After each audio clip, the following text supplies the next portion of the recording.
we will be running a bit faster. Okay, anyhow, yeah. So moving on. Speaking about the recursion, we all have spoken much about the recursion in the lower sections or lower classes, and what we see about the recursion is whenever a function calls itself repeatedly, right? Whenever a function calls itself repeatedly, then we call it as a topic of recursion. So Java supports recursion here. Recursion is a process.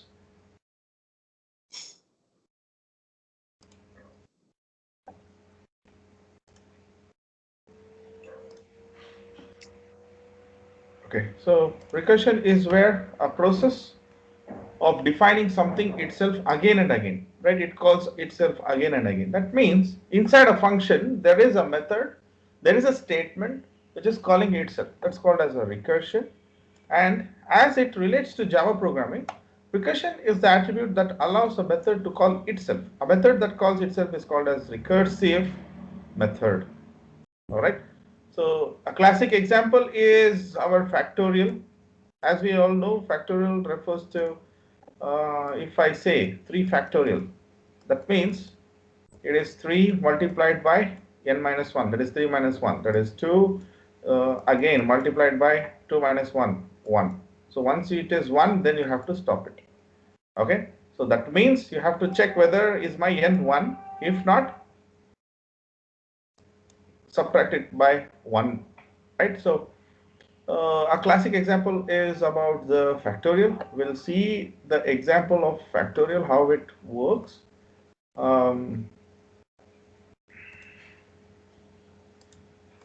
Okay, so here when we see, we have a main class which is called as a recursion, and we have a method, main method here. Okay, so we are creating one object f belonging to the class factorial. So there is a factorial class. Go to factorial class. Okay, in the factorial class, do we have any constructor? Do we have any constructor in this factorial? As of for now, we do not have any constructor. All right. So do we have any instant variable here? Instance variable we do not have, but we have a member function. A member variable is not there. We have a member function. So what's the member function? It is fact, and that fact is taking a value some n. Okay, and inside that we have a value which is result. Okay, so if my n is double equal to 1, that means if my value itself is 1. So if a user calculate the value of, calculate factorial of 1. Okay, my n value is 1. So no more calculations is further needed. So it will straight away return 1. This is something called as a terminating condition. Terminating condition. So always remember, in any recursive function, care should be taken for two important questions or two important conditions. The first one is a recursive function should always have a base condition. Then a recursive function should always have a terminating condition. If you do not have a proper terminating condition like this, you will end up in infinite loop. You will be ending up with infinite loop. Always make sure that you have a proper terminating condition. Okay, so what is the base condition here? The base condition is this: result is equals to fact of n minus 1 into n. So how do I know that this is a base condition? Base condition will have the function calling method, right? The particular base condition will be calling the same function. Okay, so that will be the base condition. And what will be the terminating condition? Terminating condition is where it has to come out of this particular function at some time. If it is not coming outside, then it will end up in infinite loop. Okay, So yeah, that's about the recursion. Maybe we'll look into the example how it works. And okay, what happens next? So result equal to fact of n minus 1 into n, return the result. What does it say? So let's take an example here and we shall solve.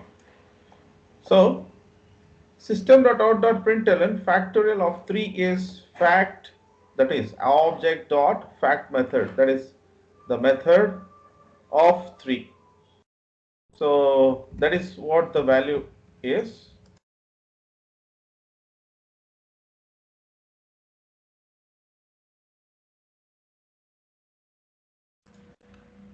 Okay, so we are sending 3 as a value. So this 3 will land up at this particular method fact int n. So here my value of n is 3. So main value will be 3. Int result is just a common variable, local variable which we call in our term. We check, is n equal to 1? No, it is 3. So this will not be, this will be not executed, right? So it comes to here, result equal to fact into n minus 1 into n. So what is fact of n minus 1? You are sending it again. That means 3 minus 1 is 2.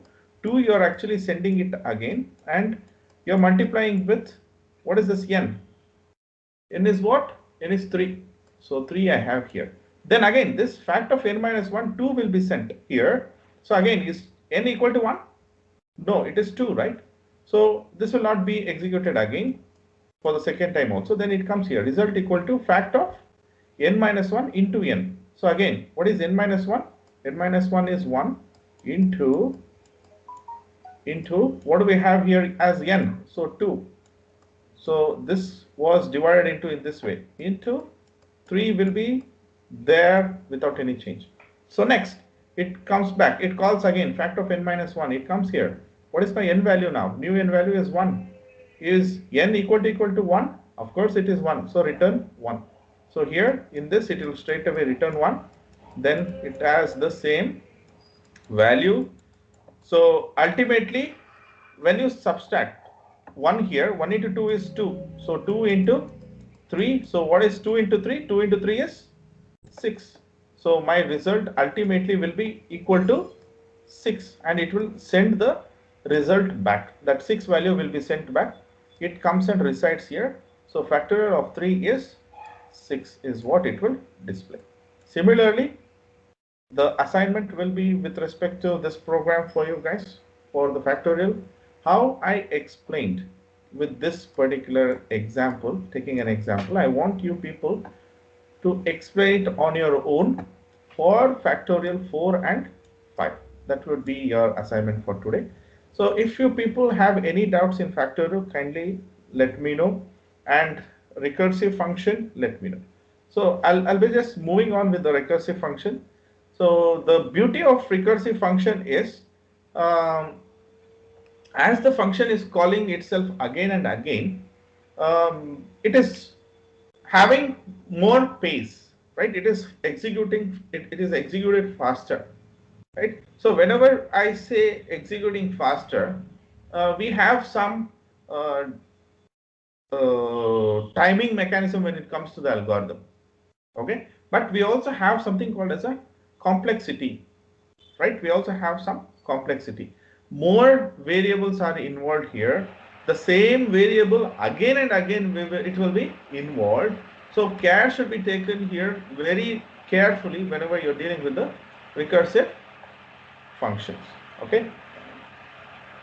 All right. Then next we look into something called as access control. So access control in the sense we have something called as uh, security when it comes to the objects, right? So what I mean by security in Java? So we provide public, private, and protected, which are a type of security for our access. Okay, so we don't want, they're based on your requirements actually, right? Based on your requirements. The first requirement is, do I need to allow those information to my methods, to other methods? First thing, other methods of the same program, right? The second option is, do I need to allow my information to the methods of different program? So methods of same program is the one, methods of different program is the one. The third one is it available for everyone? Right, so we have three types of here, or we should not be available for anybody, sorry, because the first one is the data available for the same program, the data available for different program, and the third one is the data not available to anybody, even for the same program or for the different program. So in this case, we need a mechanism, something called as access control. So it is the work of the programmer who actually gives the access control towards the data, because when it comes to the object, all objects will be secured very tightly, and it will not allow any breach unless until the programmer is giving it. So Java access specifiers are three types: public, private, and protected. Java also defines a default access level, which is protected, applies only when inheritance is involved. So we'll try to understand what protected is, because that concept is mainly involved with the inheritance and we have not discussed it yet. The others access specifiers are described next. That's what it says. So let's begin with two things. One is public and private. So we have to be very careful when to use the public and when to use the private. If wrongly used with the public and private, you will land up in giving false permissions to others or no permissions to the genuine person. It's in that way. You will give the access to a wrong person, or you're not accessing, or you're not giving permission to of access to the right person. So if misplaced with public and private, always make sure that you give a proper access control. So when a member of a class is modified by the public specifier, then the member can be accessed by any other code. Simple. Public means it is available for everyone. So public means it is available for everyone. Who are everyone? Who are everyone? Everyone is member functions who are in the same class, member function who are in the same program. Okay, so now you can understand that why do we have a main method as public. So why do we have a main method as public? Main method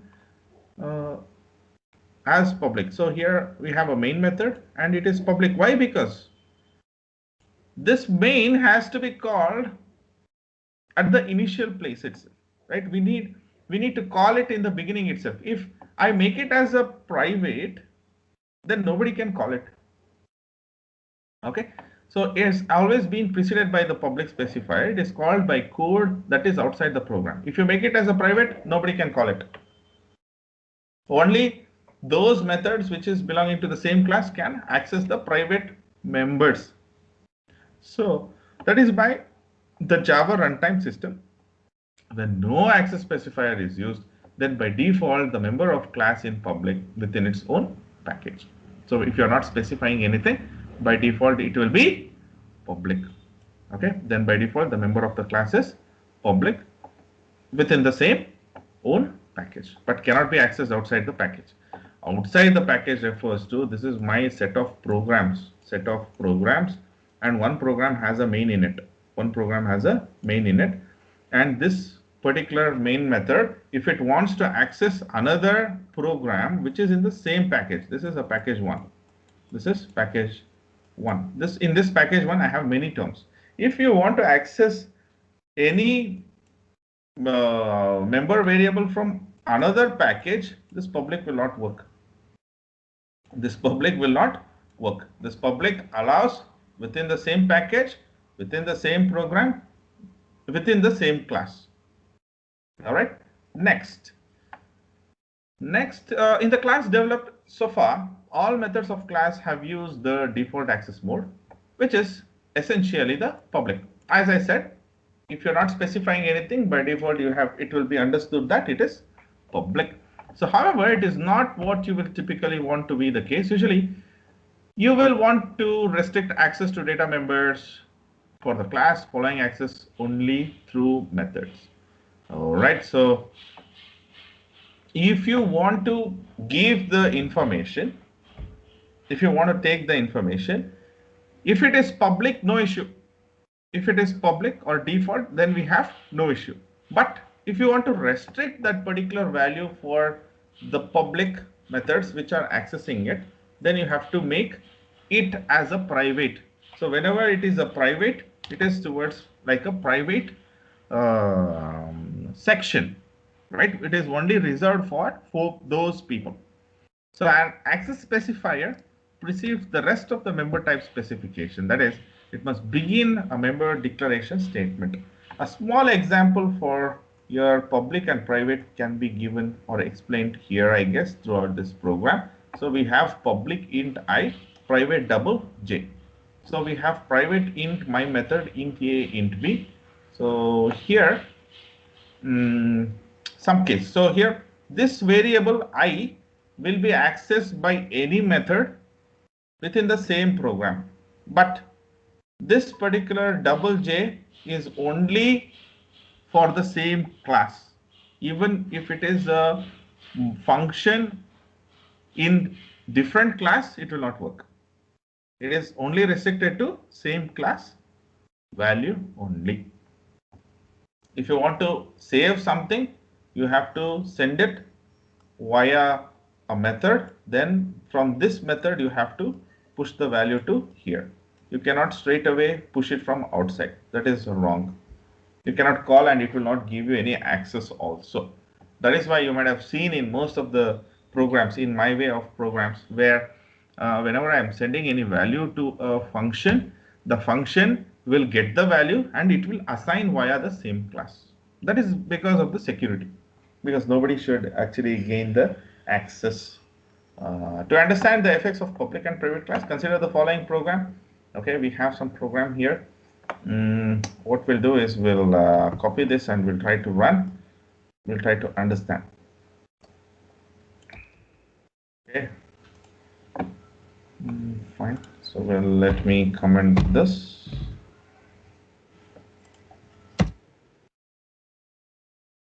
So what does this program say here?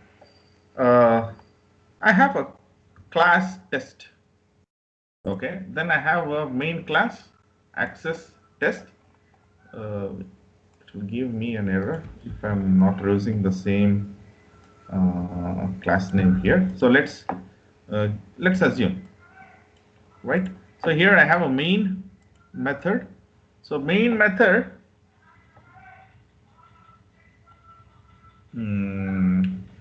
is creating an object OB, and it is checking, and it is checking with the constructor. Do we have any constructor here?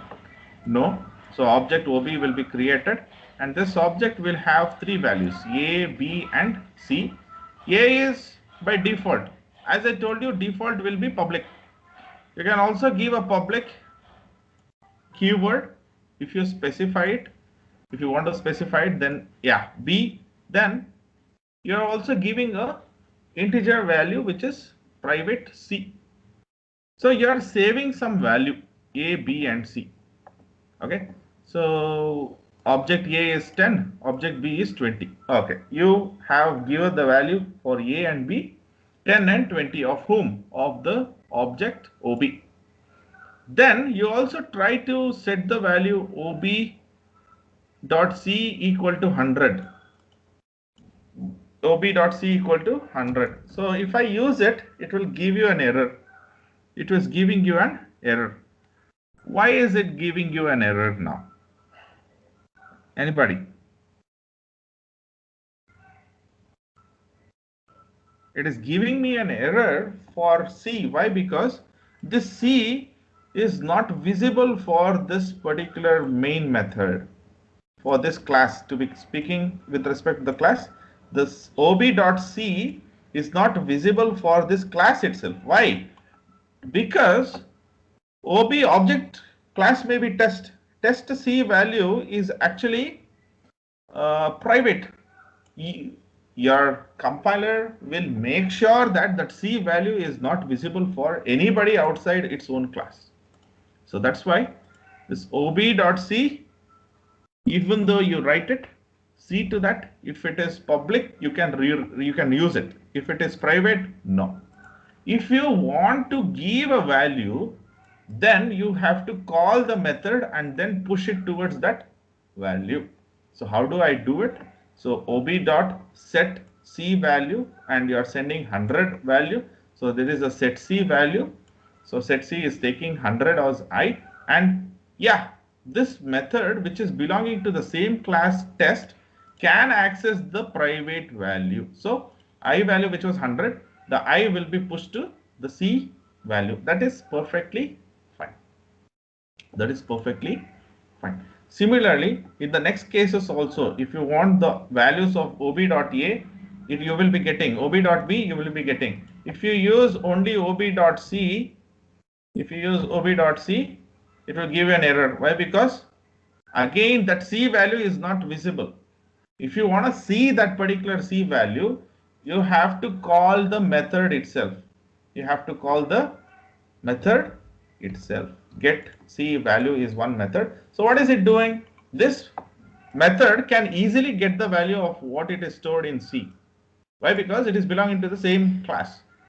Right? So what does this do? This gets it and it returns the value, and you will be catching that particular value in the calling method. Okay, so let's run it. So if we run it, maybe 10, 20 and 100 is what we are looking for. Oh, we have some error. What is that error? Okay, many test values have been utilized, I guess. So test one. Anywhere any issue? Let's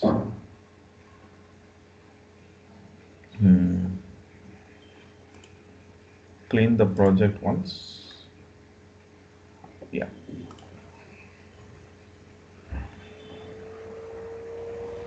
Yeah. So yeah, this is one problem with respect to the Eclipse. Whenever you get errors like these, make sure that you clean the project clearly, so that whatever previously those values which are already utilized, so they'll be cleared and your project will be clean from previously used values.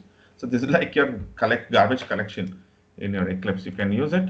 Yeah, once I run it, so majorly what I see is 10, 20 and 30 with respect to the values. Sorry, 10, 20 and 100.